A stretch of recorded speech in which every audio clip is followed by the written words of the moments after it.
Hey everyone, this is Lindy. And I'm Russell. From Love, Create, Celebrate, where we help you love, create, and celebrate your homes. Many of you will know that we recently listed our home, and it's been up for about 2 weeks at this point of filming. Yeah. Almost all of the feedback has been amazing. Beautiful home, beautifully finished, blah, blah, blah. Stages or shows well. Shows really well. The house is still not sold. Our intention was always, before we planned on moving, was to redo this kitchen, and that's why we did the painted epoxy countertops, because we didn't want to put new countertops on cabinets we were going to replace. Even though they look good, people know they're going to need to be replaced in a few years and it scares them off. So we have decided to replace the countertops and replace the backsplash. And since we're doing that, we thought we'd take this opportunity to show you guys how to do Musselbound. We did it in our laundry room and it was quick and easy. So now that we're pros, because we've done it once before, we're going to show you our process on how to quickly install tile.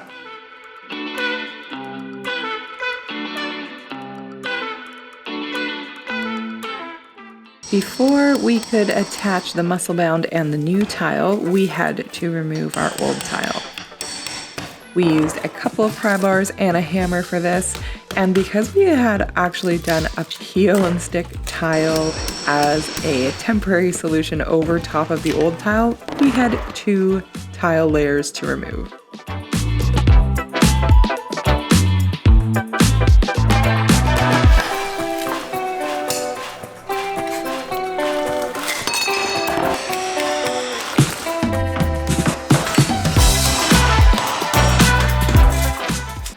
Because we were also replacing countertops and putting new quartz ones in, we removed all of the countertops before we moved on to the drywall. Then we had to remove and replace any of the drywall that had been damaged when we removed the tile.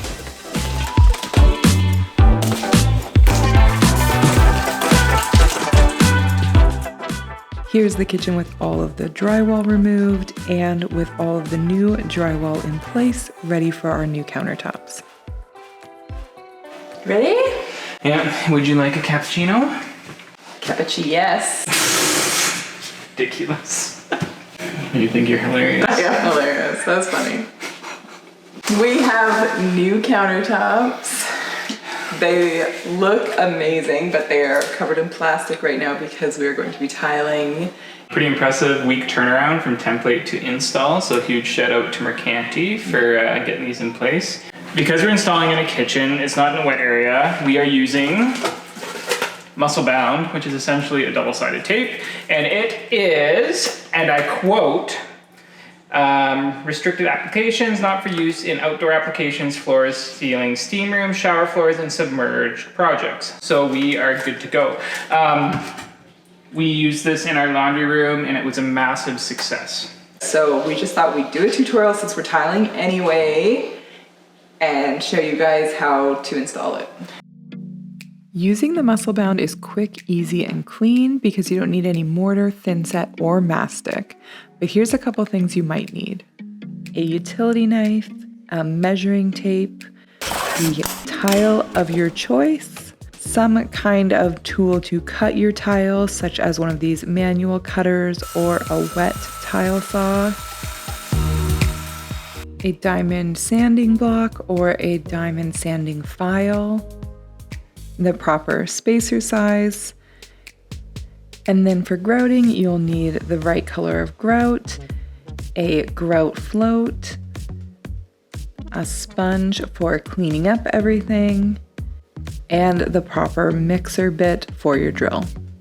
One of the things with tiling is you have to think of where you're going to start your pattern. In showers, you usually want to kind of center around valve bodies. Kitchens, what I would suggest is to see where your focal point is going to be. And in our scenario, it's this corner. So instead of starting from one of the outside walls and just getting to whatever pattern we are here when we get to the corner, we're going to do our full tile and half tile and then start wrapping, and then however we end at our end walls, that doesn't matter because you don't really see that as much, whereas this is going to look really sharp having the half tile and the pattern work evenly around the corner. So we're going to start in here, and the first step is to apply the Musselbound. As you unroll your Musselbound to apply it, you'll notice just how sticky that adhesive is. Musselbound is best applied vertically from the top down. The first time we used Musselbound in our laundry room here, we just kept it attached to the roll, lined up the Musselbound with the top cabinets and the sides, and then cut out the excess with a utility knife. We did find it kind of cumbersome to have the whole roll there as we were applying the Musselbound, so when we did the kitchen, what we did was cut off a strip each time instead that was the approximate length that we needed, and then cut off any extra at the bottom.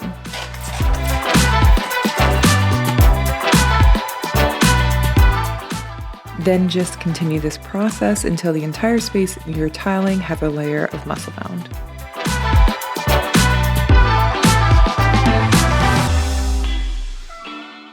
When working around outlets or switches, first make sure the power is off.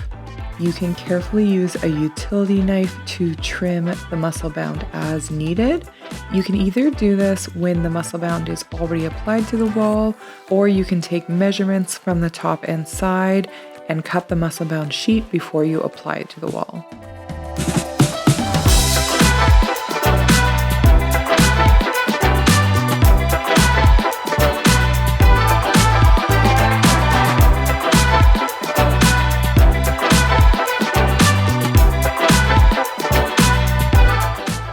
If you're applying Musselbound somewhere on an open wall where there's nothing above it, we highly suggest using a self-leveling laser like this to make sure you have a nice top line for the Musselbound to reach.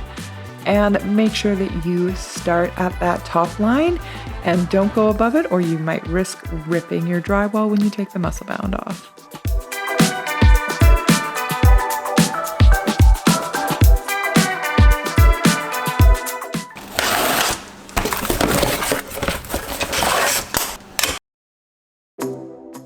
The biggest question most people have with Musselbound is how well the tile will actually adhere to the adhesive.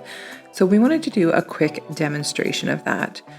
When you put the adhesive down on your drywall, you do need to press it into place, which we often do with a tile. When you place the tile down gently at first, it's very easy to remove and reposition as needed. However, after you apply firm pressure to the tile, it does create a bond with the adhesive mat and is much harder to remove. You can use a flathead screwdriver or a pry bar to still remove that tile, but you have to be careful that the adhesive mat underneath was not compromised. As with any tile job, making sure that your first few tiles and your first row is square and level is very important.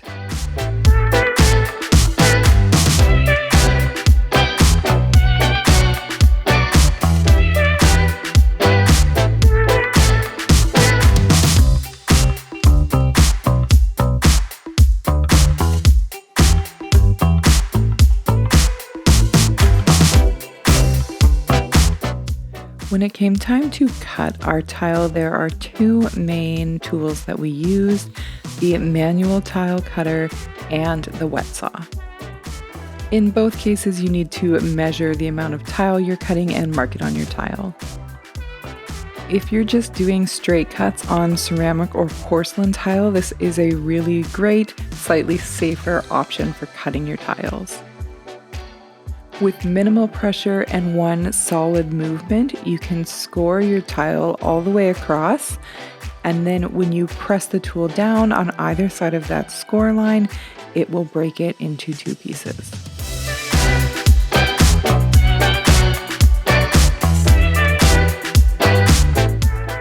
And if you're measuring into an open space, this is a great opportunity to get out that laser level or any level to make sure that you're staying aligned as you're tiling upwards. If you have any more intricate cuts around outlets or structures in your space, you may have to use a wet saw instead. A wet saw is a tile saw that sprays water onto the tile that you're cutting to keep it cool and prevent it from cracking. Whichever saw you use, you may also have to sand down some of these edges, which is where all of those diamond sanding blocks and files come into play. Unfortunately, if you use a wet saw, that tile has to be 100% dry or it won't stick to the Musselbound, and we're going to do a demonstration and show you exactly where this fails in a little bit. Another reason your tiles may not stick is because they have dust or debris on the back, so it's good to get in the habit of wiping the back of the tiles before you install them as well.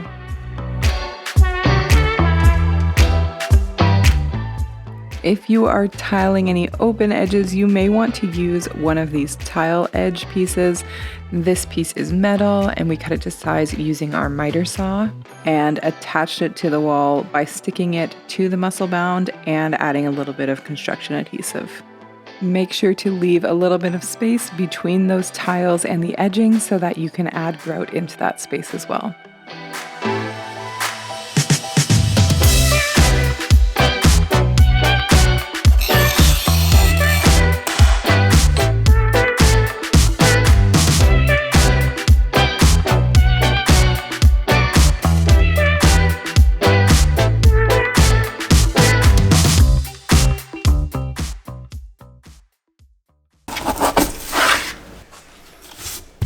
Another nice thing about the Musselbound is that you can grout these tiles immediately. You don't have to wait for thin set or mortar to dry. Grout the same way you would any tile job, using a grout float to push into all of the cracks and a sponge to wipe everything clean. So we have the tile installed, it looks great, but we definitely came up with a couple of tips when using Musselbound. So probably one of the biggest positives with Musselbound is that it's quick and it's minimal mess. One of the biggest negatives is that if you have to do cuts that require a wet tile saw, that will slow you down. So that's a caveat to the goes quick. We found that any kind of moisture on the tile makes it not stick to the Musselbound at all. Just to demonstrate this, we put some water on the back of a tile, wiped it clean as best we could, and then put it on the Musselbound, and you can see it doesn't stick at all. And unfortunately, getting it dry enough to stick is not the easiest process. We tried a couple different things to dry out the tile so we could get it to stick. We tried a hair dryer to dry out the tiles, but no matter how much hair drying we did on the tile, we couldn't get it to stick. We couldn't get all the moisture out of those tiles. We also used a heat gun, which worked, but it was a long time to actually get those tiles dry. And it required you to be on the heat gun, slowly moving it back and forth on the tile to dry it out.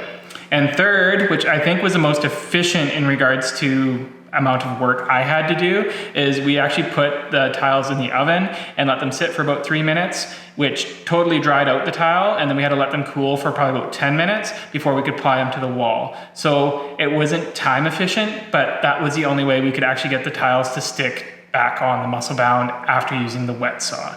So be warned, if you have a complicated area where you're tiling and you're working around outlets or windows or coming around corners and you're using a wet saw, you are going to be slowed down by getting the tiles dried out. In the end, here's how our new kitchen backsplash turned out. We are really happy with the final look. I will say that using Musselbound in our laundry room was a bit of an easier process because we didn't have many outlets or switches or structures to go around, which meant we barely had to use our wet saw and didn't really have to wait very long for tiles to dry. And this job was much more intricate and had many more things to tile around. But this was still a cleaner, faster, and I would say easier process than installing tile the traditional way. So we definitely would use Musselbound again, but probably next time in a space that doesn't require so many wet saw cuts. Okay, so the kitchen's done and we couldn't be happier with how it turned out. For a week difference compared to where we started a week ago, where we had the old countertops and the old backsplash, till now it is a totally different kitchen. The total cost, which I know you guys love to know, is very affordable. So not including labor, for the tile, for the Musselbound, for the grout, and then some drywall, we're in it for about $400 Canadian. So that's not a bad price at all for the update it gave to our kitchen. Mind you, there's a bunch of labor in that, but I think it definitely was worth it, and I love how the kitchen looks. If you guys liked watching, be sure to give us a thumbs up and don't forget to subscribe. If you had any questions or comments about the Musselbound, be sure to put them in the comments below and we will get back to you as best as we can. Thanks so much for watching.